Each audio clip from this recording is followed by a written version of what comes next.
தமிழர்களின் இனப்பிரச்சினைக்கு தீர்வாக அரசாங்கம் கொண்டுவரவுள்ள ஏக் ராஜ்ய வரைவை நிராகரித்து அதற்கு பதிலாக சமஷ்டி தீர்வை முன்வைப்பது தொடர்பிலான கலந்துரையாடல் இன்று நடைபெற்றது. ரைனோ ரூஃபிங்கிடமிருந்து ரைனோ பிரீமியர் ரூஃபிங் தீர்வுகள்.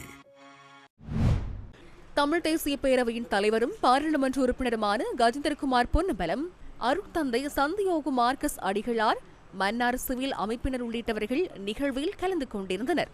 எங்கட மக்களுக்கு தேவைப்படுகின்ற அபிலாஷைகளை நடைமுறைப்படுத்துறதுக்கு ஒரு புதிய அரசியலமைப்பு யோசனை உண்டை, ஒரு பொது ஆவணம் ஒன்றை தயாரிக்கிற சம்பந்தமாகவும் எல்லாருடைய ஒத்துழைப்பையும் நாடித்தான் நாங்கள் இன்றைக்கு வந்திருந்தோம். சிவில் சமூக தலைவர்களும் தங்களுடைய முழுமையான ஆதரவை இந்த முயற்சிக்கு தாங்கள் தருவதாக அறிவிச்சிருக்கிறார்கள்.